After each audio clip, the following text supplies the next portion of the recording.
Xin chào mọi người, hôm nay nè mình có một chút xíu cái tâm sự muốn nói chuyện, trò chuyện với mọi người để mà chia sẻ thôi. Thì mấy hôm nay thì mình đọc báo thì cũng thấy một số cái tin buồn, ví dụ như là sáng nay thì là tin ca sĩ là cô Ly qua đời ở tuổi 48. Thì cô ấy là mắc bệnh là trầm cảm một thời gian dài rồi. Thì mình rất là buồn, có thể là mọi người không có biết cô ca sĩ này. Thì cổ là một cái ca sĩ hát, cái giọng hát giống với Celine Dion á, tức là cái giọng hát là pop ballad á, rất là cái giọng rất là khỏe, mượt và nghe nó da diết lắm. Thì hồi xưa là mình rất là mê âm nhạc, đặc biệt là nhạc nước ngoài á, cho nên là rất là mê cô ca sĩ này. Khi mà hay tin cổ qua đời thì mình rất là buồn. Thì cách đây vài ngày đó thì mình cũng nghe tin là ca sĩ, không phải ca sĩ mà là diễn viên á, là diễn viên cũng là gạo cội, đó là Lý Liên Kiệt á, ảnh qua đời hồi lúc trước á, là ổng đóng vai là Hoàng Phi Hồng đó. Thì hồi nhỏ là mình cũng hay xem đó, cho nên rất là thích, ngưỡng mộ đó. Thì ổng thì chắc là đã đáng tuổi là cha của mình đó, cũng lớn tuổi rồi, thì cũng nói chung sinh lão bệnh tử thì không có thể nào mình tránh khỏi được. Nhưng mà có một cái điều đó là mình thấy cái cuộc sống nó rất là quý giá, tức là cái sinh mạng thì nó ngắn ngủi lắm, chớp mắt một cái thì mình đã sống hết nửa đời người rồi, thì rất là mau. Còn cha mẹ mình á, thì là cũng là đi đến cái đoạn đường cuối, tức là đang trong cái giai đoạn gọi là cuối cùng rồi, cũng lớn tuổi hết rồi. Mình may mắn vì cha mẹ vẫn còn khỏe mạnh. Thì là mình cũng muốn chia sẻ là bản thân mình nó cũng gặp nhiều chuyện, và mỗi cái giai đoạn mình sẽ gặp những cái chuyện khác nhau, và có những chuyện rất là tồi tệ luôn nữa. Nhưng mà khi mà gặp chuyện gì đó thì mình luôn luôn cố gắng suy nghĩ tích cực, mình tìm cái niềm vui gì đó cho bản thân mình, và mình hướng đến cái bản thân mình nhiều hơn, thì mình sẽ thấy cái cuộc sống này là nó rất là quý giá, chứ không có nên là cứ chìm đắm trong cái đau khổ ngoài. Mọi người cứ nghĩ là chắc mình là bề ngoài lạc quan là do mình đâu có gặp chuyện gì đâu, nhưng ra không phải vậy. Mình có gặp rất là nhiều chuyện mà người ta đã trải qua thì mình cũng có trải qua rồi, cũng có nhiều cái nỗi đau, nhưng mình không có dựa vào đó để mình sống cái phần đời còn lại của mình, tại vì nó quá ngắn mà mình không biết khi nào mà nó kết thúc. Thì tại sao mình lại chìm đắm trong cái đau khổ hoài? Tức là mình phải tìm thấy một cái gì đó để mình phấn đấu. Mình nhìn thấy những cái đau khổ người khác, mình nhìn thấy cái cuộc đời của người khác kết thúc quá ngắn đi, quá đẹp mà nó lại kết thúc nhanh nữa, thì là mình mới cố gắng mình phấn đấu để sống một cái cuộc đời nó ý nghĩa hơn. Rồi giai đoạn còn lại của mình nó sẽ, mình không biết là nó bao lâu, nhưng mà mình cố gắng mình sống cho nó ý nghĩa hơn, đáng giá hơn. Và khi mà mình chẳng may mình mất đi thì người ta còn nhớ đến mình, nhớ những điều tốt đẹp mà mình đã làm được á, chứ không phải là mình cứ chìm đắm trong cái nỗi buồn, nỗi đau, rồi cứ đổ thừa tại gì tại này tại kia, mà mình phải nghĩ cho bản thân mình nhiều hơn. Mình nhớ là một điều là thời gian rất là quý giá và rất là ngắn. Đừng có mà phí phạm một giây, một phút, một ngày nào cả. Mình cố gắng sống để mà xứng đáng với cái cuộc đời đã mang lại cho mình cái khoảng thời gian đó, và duy nhất nữa. Sau này sẽ không bao giờ có cơ hội để sống một lần nữa, cho nên mình nên làm những cái gì mà mình thấy thích, thấy vui và ý nghĩa thôi ha, cho bản thân mình, chứ đừng có nghĩ đến những cái điều tiêu cực. Mình sống cho những người khác, những người họ không có được sống cuộc đời họ ngắn ngủi, họ phải ra đi khi còn quá trẻ đó, thì là mình nghĩ là họ có rất là nhiều nuối tiếc, và mình được sống đó là một điều rất là may mắn rồi. Cho nên đừng có bao giờ cứ để ý đến những lời người khác nói, rồi chúng ta cứ sống trong cái dòng đó, rồi chúng ta không thoát ra được đâu. Thì nếu các bạn có cái cách nào đó mà hay hơn thì các bạn có thể chia sẻ với mình. Thì đó là một trong những cái kinh nghiệm sống thôi, thì có thể là nó không có đầy đủ, không có hoàn thiện, và chưa chắc gì nó đúng với các bạn, nhưng mà mình áp dụng và mình thấy nó hiệu quả. Mình không có bao giờ để những cái người mà họ những cái lời nói tiêu cực hay là những cái đánh giá của người khác mà ảnh hưởng đến cái cuộc sống của mình hết. Tại vì mình còn phải có gia đình phải lo, phải cha mẹ phải lo, mình đâu có rảnh đâu mà để ý đến những cái lời của người khác nói. Mặc dù mình cũng không có hoàn thiện, mình cũng còn nhiều cái thiếu sót và phải học hỏi, phải phấn đấu, nhưng mà mình không có quan tâm đến những lời người khác nói. Mình chỉ thích làm cái gì thì mình làm, mình muốn mua cái gì thì mình mua, và mình cố gắng kiếm tiền để mình có thể là chi trả cho những cái sở thích của mình đó. Ví dụ như là mình mua một cái món đồ gì đó thì nó cũng là so với người khác mà họ nói là xa xỉ, nhưng mà nó giúp cho cái tinh thần của mình nó phấn chấn hơn, nó hạnh phúc hơn, thì mình cũng mua ha. Thì mình cố gắng mình kiếm tiền để mình mua những cái món đồ mình thích đó. Tức là mỗi người phải ví dụ như mình có chuyện gì buồn thì là mình phải nghĩ đến bản thân mình, mình cần phải làm cái gì cho bản thân mình, và sẽ dành thời gian cho mình nhiều hơn chút xíu. Mình có thể là mình vận động nhiều để cho nó ra mồ hôi, rồi lúc đó mình sẽ cảm thấy stress, tự nhiên cái buồn, cái tự nhiên nó cũng chảy theo cái giọt mồ hôi đó, nó đi mất.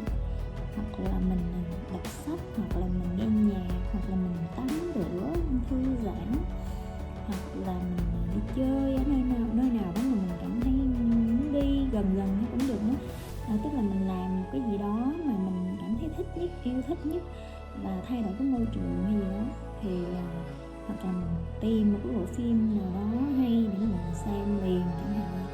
Mình dừng lại những cái việc mà mình không thích làm, mình dừng lại hết, mình bỏ nó qua một bên và mình tìm cái gì mà mình thích làm thực sự.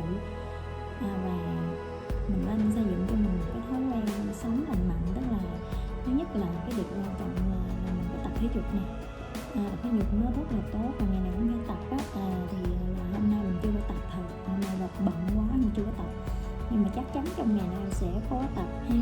Tại vì đó là một cái thói quen rất là tốt. Khi mình tập xong đó là cơ thể mình nó mệt á, giãn ra, và tự nhiên là mình cảm thấy là nó khỏe lại, và cái nỗi buồn nó không có chiếm lấy mình nữa.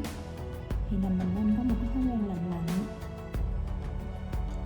Và một cái lối sống mà mình nghĩ là có nhiều người nói là ích kỷ đó, nhưng mà mình thấy nó đúng nha. Càng lớn tuổi thì mình thấy càng phải sống cho bản thân mình. Thì mình cứ lo cho người khác hoài thì họ sẽ phụ thuộc, họ sẽ không có thấy được cái sự quan trọng của mình. Tức là mình cứ bỏ sức ra và chăm lo cho họ thì họ không có biết ơn, mà họ còn đòi hỏi thêm nữa. Cho nên là mình đừng có hy sinh quá nhiều. Tức là mình sống bằng cái tâm, tức là mình thương, mình thích, mình làm, không thích thôi ha. Chứ mình không có làm cái gì mà gây nên một cái hậu quả mà để cho mình khi suy nghĩ lại mình cảm thấy hối hận hết trơn á. Tức là mình cố gắng sống hết sức chân thật và tốt, cố gắng là dành những cái tình cảm tốt đẹp cho họ, rồi không được thì thôi ha. Thì chúng ta đừng có kỳ vọng vào cái người khác mà bản thân mình á, mình kỳ vọng thôi, đừng kỳ vọng người khác. Cái thứ hai đó là mình phải uống nước nhiều. Mình uống nước nhiều, ví dụ ngày là mình phải quy định là mình uống ít nhất cũng phải 2 lít nước. Tại vì khi mình uống nước nhiều cơ thể mình tự nhiên cái nó mất cái chất độc đi, nó thải ra thì nó sẽ không có bị cái suy nghĩ tiêu cực nó chiếm lấy. Kiểu như là cái hệ bài tiết rồi cái hệ tiêu hóa mình nó hoạt động tốt á, thì tự nhiên là mình cảm thấy khỏe, và mình sẽ không có bị những cái suy nghĩ tiêu cực đó, nó chiếm lấy hoài được. Thì đó là một trong những cái cách mà mình làm á. Thì có thể là các bạn có cách khác, thì các bạn có thể chia sẻ với mình ha. Thì và nhiều cách nữa, nhưng mà nhiều khi nào mình nhớ ra thì mình sẽ chia sẻ với các bạn. Nhưng mà cơ bản mà mình thấy cần thiết nhất đó là thứ nhất là phải tập thể dục, thứ hai là phải uống nước nhiều. Còn cái ngủ nghỉ thì tùy người. Thì tất nhiên ngủ nhiều thì nó tốt, ngủ đủ giấc thì nó tốt, nhưng mà không phải khi người ta buồn phiền lo lắng người ta cũng không có ngủ được, thì mình có thể là mình chỉnh lại từ từ, tức là mình không có chỉnh liền, mình quy định trước 11 giờ mình đi ngủ đi, hoặc là mình dậy trước 6 giờ sáng đi thì có thể từ từ mình sẽ chỉnh lại, chứ mình không thể nào chỉnh lại liền được. Nhưng mà mình nên cố gắng điều chỉnh ha, rồi chăm sóc bản thân, phải yêu thương bản thân mình nè, phải chăm sóc bề ngoài da mình nè, tóc mình nè. Có nhiều thứ để làm, mình đi spa chẳng hạn, thì nếu có điều kiện mình đi spa mình làm đẹp, rồi mình thư giãn thoải mái, và chắc chắn là mình cảm thấy yêu đời lại và cảm thấy yêu thương bản thân, quý trọng bản thân hơn. Và cái điều quan trọng mà ai cũng biết đó là cái học ngoại ngữ đó, mọi người sẽ rèn luyện cái trí não, mình sẽ chống cái bệnh não cá vàng của phụ nữ sau khi sinh á. Thì ai hình như là gần như là sinh mổ 2 đứa thì đều bị cái bệnh đó. Thì mình học thì tất nhiên nó cũng cải thiện, chứ hồi xưa mình quên dữ lắm luôn, lúc mà 2 đứa còn nhỏ đó ha. Ôi trời, nó quên một cái, tức là mình nhiều khi cái mình đang tính làm cái đó, tự nhiên quay lại là quên tim mình đang tính làm cái gì, và bỏ đồ tùm lum không nhớ ha, rồi đủ thứ đó. Và nó rất là tệ hại, tức là nhiều người ta chưa có con, người ta không có hiểu được cái cảm giác đó, tức là quên nợ, và cái sức khỏe nó xuống dốc dữ lắm. Cho nên là bây giờ là mình học để mình cải thiện cái trí não, và từ đó cái tinh thần mình nó cũng tốt hơn, giúp cho mình không có bị chán nản, và mình có động lực để phấn đấu, để kiếm tiền, để mua sắm, mà để đi du lịch, làm những cái điều mình thích. Và một cái điều quan trọng có lẽ là cái điều cuối cùng mà mình nói ở đây thì là mình thấy hiệu quả, đó là mình học các bạn học ngoại ngữ. Thì tại sao mình học ngoại ngữ, là lý do là vì mình học thời gian cũng dài, mà mình bây giờ là khi mà cần sử dụng nhưng mình lại không có dùng được á. Tại hồi xưa mình học ngữ pháp rồi từ vựng, chứ mình không có học nghe rồi học nói. Do cái điều kiện nó cũng không có nữa, mình muốn học cũng chẳng có ai dạy, rồi có lẽ là quá nhiều tiền nên mình cũng không có điều kiện để lo được những cái khoản đó. Cha mẹ cũng đã vất vả dữ lắm rồi, cho nên là mình không có dùng được. Và bây giờ là mình thấy là hoàn toàn có khả năng tự học thì mình học thôi. Và mỗi lần mà mình học thì cảm giác như là mình quay lại cái thời hồi xưa mình đi học, cho nên là nó làm cho mình cảm thấy rất là vui. Mặc dù mình biết là tự học như vậy thì cái kết quả nó không có cao, và lâu lắm luôn á mình mới có thấy cái sự tiến bộ, và đôi khi mình cũng nản vậy lắm. Nhưng mà mình thích học, các bạn thích lắm. Và mình sắp xếp thời gian bận lắm, nhưng mà cũng cố gắng mỗi ngày. Và nếu như có chuyện gì đó thì mình cũng lùi lại 2-3 ngày gì đó, mình vẫn có thể học. Và khi mình làm video á, là một cái ưu điểm của cái việc học mà làm video, các bạn biết cái gì không? Là mình bắt buộc là mình phải thể hiện ra cái khả năng nói của mình. Mặc dù mình nói không có đúng, âm chưa có chuẩn nè, rồi tự nói thì có nhiều nó phải sai, nhưng mà khi mình nói ra thì mình mới thấy được cái sai. Tại vì ngoại ngữ là nó là một cái va chạm, một cái lặp đi lặp lại, và một cái phải rèn luyện, một cái kỹ năng phải rèn luyện. Nếu mà bạn không rèn luyện thì không bao giờ mà tiến bộ được. Cho nên là mình ở đây mình muốn học nói thôi, giao tiếp thôi, thì mình muốn là tự học nữa. Mình phải tự học là chắc ăn rồi, tại vì cái thời gian mình không có rồi. Mình cũng lớn tuổi rồi, bây giờ mà đi trung tâm học thì nó rất là ngại, và thứ hai là cũng phải ưu tiên cho con cái. Mà nếu mình đi học thì đưa rước con này nọ, rồi học phí này nọ rất là tốn kém, thì mình ưu tiên cho con. Cho nên là mình tự học là chắc ăn, mà mình bảo đảm là khả năng tự học thì ai cũng có, tức là mình phải làm sao đó để xây dựng được cái khả năng tự học. Mình muốn học gì là mình tự học thôi. Thì bây giờ trên YouTube nè, rồi trên Google cái gì cũng có, thì chúng ta cứ lên đó chúng ta tìm những cái chúng ta chưa biết, thì chúng ta tự học từ từ thì nó sẽ tiến bộ. Tiếp theo thì mời các bạn là nghe nhạc nha, ngắm cảnh, đó là thiên nhiên xung quanh nhà mình. Thì mình được cái ưu điểm là xung quanh nhà mình cây cối rất là nhiều, bông hoa nữa, thì mình rất là thích bông hoa thiên nhiên. Tại vì khi mà mình nhìn ngắm nó, mình chăm sóc nó đó. Hoặc là mình đi nhổ cỏ chẳng hạn, nó cực hết nhưng mà mình nghe cái mùi cỏ nè ha, nó thơm và bông hoa rồi mình tỉa tót này kia rồi, nó rất là tốt cho cái tinh thần của mình ha, làm cho mình cảm thấy là yêu đời hơn. Rồi cuộc sống này là bận rộn, không có thời gian rảnh để mà lo những cái suy nghĩ tiêu cực nó ảnh hưởng đến mình gì hết á. Mình không có để nó có thời gian để mà nó thể hiện ra. Mình có thể đi dọn dẹp nhà cửa thì lúc nào bụi bặm thì nó cứ xuất hiện hoài à, đủ thứ mình cứ dọn hoài không xong đó. Và mình khi mình dọn hết cái này tới cái khác mà mình cũng không có thời gian để mà suy nghĩ tiêu cực nha, không có thời gian đủ để mà suy nghĩ tiêu cực nó chiếm lấy mình nữa. Có thể phần nào chăm sóc báo hiếu cho cha mẹ già nữa, rồi lo cho con cái có tương lai. Đó là một cái